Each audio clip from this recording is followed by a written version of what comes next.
السلام علیکم ناظرین، آپ دیکھ رہے ہیں پروگرام مہمان diary with professor doctor Ahmed Raza Bilal at US web TV. ناظرین، higher education commission of Pakistan بطور ریگولیٹر نہ صرف پالیسیز بناتا ہے مختلف جامعات کے لیے، بلکہ ان پالیسیز کی امپلیمنٹیشن کو دیکھنا، ان کو ایویلویٹ کرنا اور اس کے نتیجے میں جو رزلٹ آتے ہیں ان یونیورسٹیز کو اس سے آگاہ کرنا اور اس کے مطابق ان یونیورسٹیز کی پرفارمنس کو بہتر سے بہتر کرنا، یہ ہائر ایجوکیشن کمیشن کا کام ہے۔ اس سلسلے میں ہائر ایجوکیشن کمیشن اپنی ڈفرینٹ کمیٹیز کو، جس میں ملک کے مایہ ناز تعلیمی اساتذہ اور ایکسپرٹس شامل ہوتے ہیں، وہ ڈفرینٹ جامعات کا دورہ کرتے ہیں اور اپنے ایویلویشن کے مراحل سے گزرنے کے بعد ان جامعات کو ان کی ویکنیسز سے آگاہ کرتے ہیں، ان کے اسٹرینتھ پوائنٹ سے آگاہ کرتے ہیں اور وے فارورڈ کے لیے جو لاہ عمل ضروری ہوتا ہے اس کے بارے میں ان جامعات کو آگاہ کیا جاتا ہے۔ اسی سلسلے میں یونیورسٹی آف سرگودا کے وزٹ کے لیے ہائر ایجوکیشن کمیشن نے چند دن پہلے ایک وفد کو یونیورسٹی آف سرگودا میں بھیجا تاکہ وہ دے جائے اور یونیورسٹی آف سرگودا کے جو نئی پالیسیز ہیں انڈر گریڈ کی اور پوسٹ گریڈ کی، اس کو ایویلویٹ کرے اور اس کے نتیجے میں یونیورسٹی آف سرگودا کے ایگزیکٹو مینجمنٹ کو اس کی پرفارمنس سے آگاہ کرے۔ اس سلسلے میں جو وفد ہائر ایجوکیشن کمیشن سے یونیورسٹی سرگودا کے وزٹ پہ آیا، اس میں پاکستان کے تعلیمی شعبہ کے مایہ ناز پروفیسر شامل ہیں۔ سب سے پہلے میں ان کا تعارف کروا دیتا ہوں۔ میرے ساتھ بیٹھے ہیں ڈاکٹر رضا بھٹی صاحب۔ آپ بطور وائس چانسلر سندھ کی ڈفرینٹ یونیورسٹیز میں اپنی خدمات سر انجام دے چکے ہیں۔ ان کے ساتھ بیٹھے ہیں پروفیسر ڈاکٹر حزب اللہ صاحب، آپ پروفیسر ہیں پشاور یونیورسٹی کے، اور ہمارے تیسرے مہمان ہیں پروفیسر حیدر دارین صاحب، جو کہ ڈین ہیں الائڈ ہیلتھ سائنسز کے خیبر میڈیکل یونیورسٹی میں، جو کہ KPK میں ہے۔ ہم گفتگو کا آغاز کرتے ہیں ڈاکٹر رضا بھٹی صاحب سے۔ ڈاکٹر صاحب، آپ نے یونیورسٹی آف سرگودا کا وزٹ کیا، اس سے پہلے بھی آپ بہت ساری جامعات کا وزٹ کر چکے ہیں ہائر ایجوکیشن کمیشن کی طرف سے۔ سب سے پہلے یہ بتائیے کہ ایکسپیکٹیشنز کیا تھی یونیورسٹی آف سرگودا سے، being a public sector institution, اور آپ نے کیسا پایا یونیورسٹی آف سرگودا کو with regard of higher education commission کی جو پالیسیز ہیں، جو کہ فرض تھا یونیورسٹی آف سرگودا پہ ان کو امپلیمنٹ کرنا، آپ نے کیسا پایا اس یونیورسٹی کو؟ ڈاکٹر صاحب، thank you very much. First of all میں تو مینجمنٹ آپ کی یونیورسٹی کی، آپ کی فیکلٹی، اسٹوڈنٹس سب کے ساتھ میرا کل سے ہمارے یہاں، جیسے آپ نے انٹروڈکشن میں بتایا ہے کہ یہ ٹیم آئی ہے جس پرپز کے لیے، سب کے ساتھ انٹریکشن ہوا، اور اس کے بعد جو میں نے اس ویری پرسائسلی، کیونکہ ہماری آج بھی انسپیکشن یا ڈفرینٹ وزٹس آن گوئنگ ہے، تو ہم نے اس کو کمپلیٹ نہیں کیا ہے اپنے ٹاسک کو، لیکن پرسائسلی میں بتاؤں گا جو اس کیمپس کا ایمبینس اور اس کی کیمپس ایکالوجی جس کو میں کہتا ہوں، وہ اتنا انٹریکٹیو ہے، ویئر وال اسپیکس۔ تو اس کا پہلا تو امپریشن میرا یہ ہے کہ دیواریں باتیں کرتی ہیں اور وہ ڈیمانسٹریٹ کرتی ہیں دا وے اسٹوڈنٹس اسپیشلی دے فیل comfortable اور they learn from even when they are walking around۔ ہر چیز کو جو آپ کا انفراسٹرکچر ہے، آپ نے کنڈیوسو آپ کے پارکس ہیں، ڈفرینٹ پلیسز کو جب ہم نے وزٹ کیا ہے، تو ایک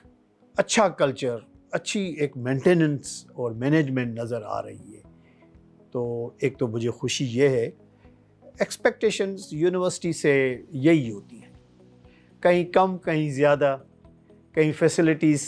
زیادہ ہوتی ہیں، کہیں کم ہوتی ہے۔ بالکل اچھی فیسلٹیز بنی ہیں، اینڈ آئی وش کہ یہ اس کی جو مینٹیننس ہے اور سسٹینیبلٹی یہ قائم رہے۔ جی، ڈاکٹر حزب اللہ صاحب کی طرف جاتے ہیں۔ یہ انفارمیشن ٹیکنالوجی کا دور ہے جہاں انفارمیشن تک رسائی بہت آسان ہے۔ آپ کیا سمجھتے ہیں کہ وہ ممالک جو ترقی یافتہ ممالک کہلاتے ہیں، وہ ترقی یافتہ ممالک صرف اپنی اکانومی کی وجہ سے نہیں ہیں بلکہ اپنے نظام تعلیم کی وجہ سے ہیں؟ ایگزیکٹلی۔ تو کہاں دیکھتے ہیں، کہاں ریٹ کرتے ہیں پاکستان کے نظام تعلیم کو ترقی یافتہ ممالک کے مطابق، اور کتنی گنجائش ہے اس کو فردر امپروو کرنے کے لیے؟ Thank you very much. اگر میں شروع کر لوں HEC کی بیک گراؤنڈ سے، تو اس وقت 3 وہ زاویے دیتے تھے کہ university access to higher education ہونا چاہیے، کوالٹی ایجوکیشن ہونا چاہیے، اور ریلیونس آف ڈگری ہونی چاہیے۔ تو جس طرح آپ نے بجا فرمایا کہ آج کے دور میں جو مارکیٹ اورینٹڈ ڈگریز ہم آفر کرنے چاہیے اسٹوڈنٹس کو، تو الحمدللہ آپ کے پاس بہت سارے فیسلٹیز ہیں جو کہ آپ کر سکتے ہیں، آپ نے پرووائڈ بھی کی ہوئی ہیں۔ پاکستان کے مختلف پبلک سیکٹر، پرائیویٹ سیکٹر جامعات کا میں نے وزٹ کیا ہے، باہر کی دنیا کی یونیورسٹیز بھی میں نے دیکھی ہیں۔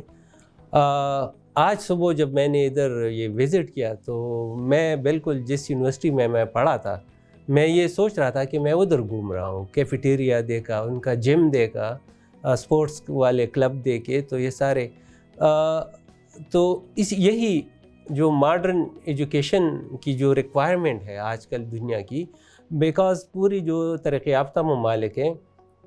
ان کے انجن آف گروتھ جو ہے وہ ایجوکیشن ہے، وہ اکانومی نہیں ہے، وہ ایجوکیشن کو انجن آف گروتھ سمجھتے ہیں کہ اس سے ہماری اکانومی پھر بڑھ جائے گی۔ بدقسمتی سے ہم اگر پبلک سیکٹر یونیورسٹیز کو دیکھیں تو ہماری زیادہ تر وہ توجہ وہ اکانومی پہ ہوتا ہے کہ ہم کس طرح فنڈ کو جنریٹ کر لے۔ بالکل آپ کو ایچ ای سی جتنے فنڈنگ دی جدھر بیٹھے ہوئے ہیں یہ سارے ایچ ای سی کے تواسط سے ہے، تو ایچ ای سی تو اپنی کوشش کر رہی ہے۔ اب فرض ہمارا بنتا ہے، ہمارے اساتذہ کا بنتا ہے کہ ہم کس طرح کوالٹی ایجوکیشن اور کوالٹی ریسرچ اسٹوڈنٹس کو پرووائڈ کریں۔ انفراسٹرکچر آپ کا وہ A1 سے بھی بہتر ہے ادھر جب میں نے دیکھا، اب زیادہ توجہ وہ کوالٹی پہ دینے چاہیے، اور سب سے بڑا رول وہ لیڈر کا ہوتا ہے۔ آپ کا لیڈر اگر پرویکٹو ہو تو بالکل آپ دنیا کی کسی بھی ترقی یافتہ ملک کی یونیورسٹی سے آپ موازنہ اپنا کر سکتے ہیں۔ بے شک، مجھے ایک دانشور کا کال یاد آ رہا ہے جو کہتا ہے کہ یونائٹڈ اسٹیٹس آف امریکہ کی اصل طاقت اس کی فورسز نہیں بلکہ اس کی جامعات ہے۔ آپ کسی بھی شہر کو دیکھ لیں، میساچوسٹ کو دیکھ لیں، وہاں کی جامعات MIT اور بوسٹن، کیلیفورنیا کو دیکھ لیں، وہاں کی جامعات یونیورسٹی آف کیلیفورنیا اور اسٹینفرڈ، لندن کو دیکھ لیں، وہاں کی جامعات کیمبرج اور آکسفورڈ کسی سے ڈھکی چھپی نہیں ہے، اس میں کوئی شک نہیں ہے۔ ڈاکٹر حیدر صاحب، آپ کا تعلق KP سے ہے، آپ کیا سمجھتے ہیں under one regulator higher education کیا تمام صوبوں میں یکساں نظام تعلیم اگر ہم کوالٹی کی بات کریں نافذ ہے، یا پنجاب کی یونیورسٹیز کو وزٹ کرنے کے بعد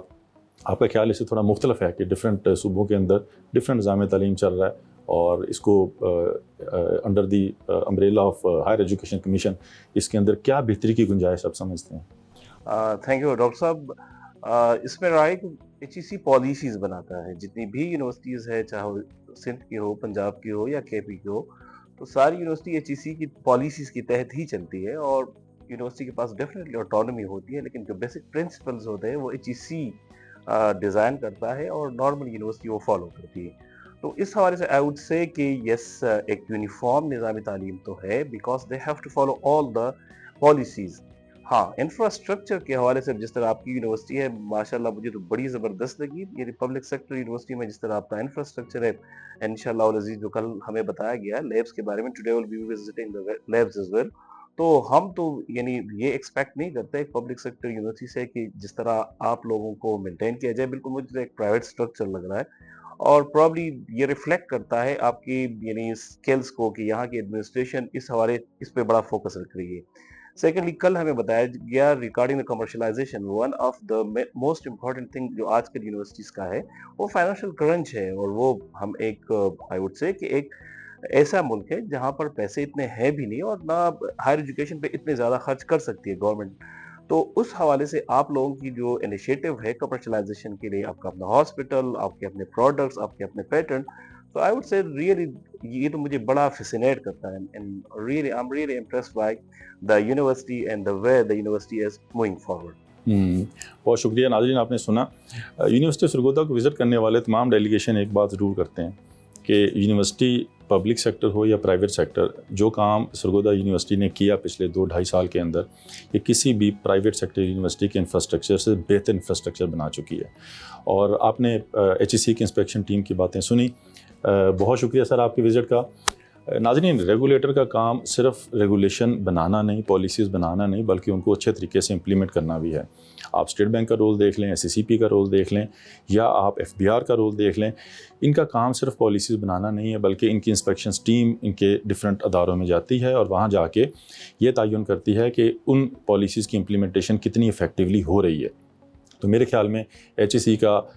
یہ کام کہ وہ اپنی انسپیکشن ٹیمز کو ڈفرینٹ جامعات میں بھیجتی ہے تاکہ وہ کوالٹی آف ایجوکیشن کو میئر کر سکے اور یہ جان سکے کہ جو پالیسیز بنائی گئی ہیں وہ کتنی افیکٹولی اینڈ یوزر کو فائدہ پہنچا رہی ہے. بہت شکریہ آپ کے ہمارے ساتھ رہنے کے لیے اور دیکھتے رہیے گا پروگرام مہمان diary with US Web TV.